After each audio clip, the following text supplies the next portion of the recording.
Yeah, good. Good job, Nora. All right, what about this? I mean, you can look at my voting records. Right. I'm a registered Democrat.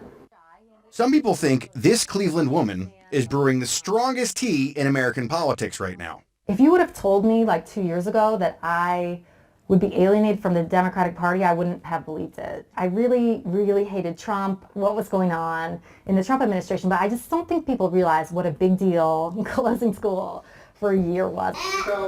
Some political strategists are starting to think it was a very big deal.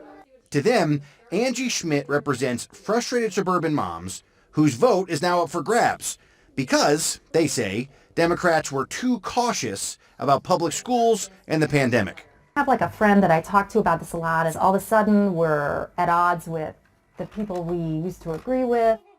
Angie's a progressive, but these days she thinks Democrats have put politics ahead of kids when it comes to pandemic schooling. Her take on the science can sometimes be very different from the public health consensus. Vaccine mandates, are you good with that in the school? I think they should mandate them for the teachers and the staff, but not the students. And mask mandates, what do you think about those? So I think at minimum there should be like a timeline for when they get rid of them, right? Like why is my son who's double vaccinated and already had corona masking 40 hours a week? That's another thing. I think Democrats have been way too dogmatic about that. You're an involved mom in a swing state who was a Democrat, and now what are you? Probably I'm still a Democrat, but I think I'm a lot closer to the independent category. Like whereas before I would not have even considered voting for a Republican, now I'm just looking for these magic words. Who's the politician that's going to say school's important, we're keeping schools open? Moms in the suburbs helped get President Biden elected. Now some people in Washington are wondering if they may help the Republicans in the fall. Could school reopenings or closures become a potent midterm issue for Republicans to win back the suburb?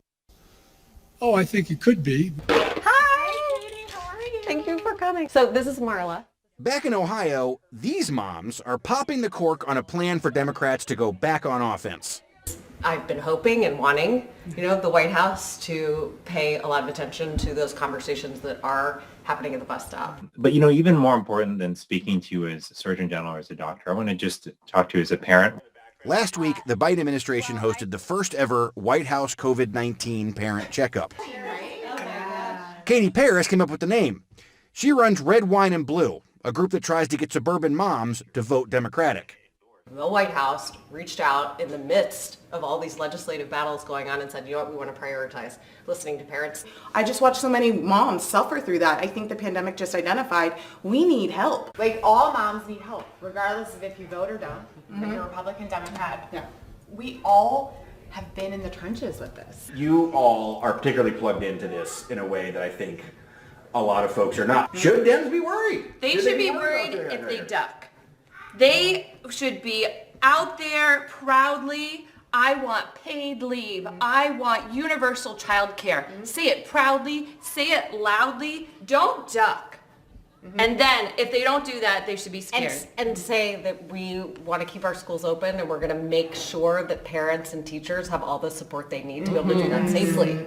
Yeah. And not avoid the conversation because it feels like a political landmine. This was the first ever one of these White House calls today, right? Yes.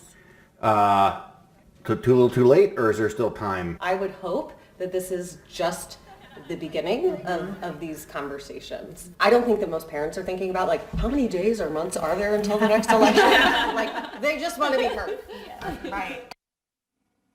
Aaron, the most interesting thing I learned on this trip was that moms everywhere right now feel pretty much abandoned by the political process. I mean, they were on the front lines of this pandemic. We've seen it with the workforce numbers dropping out, people having to pick up childcare.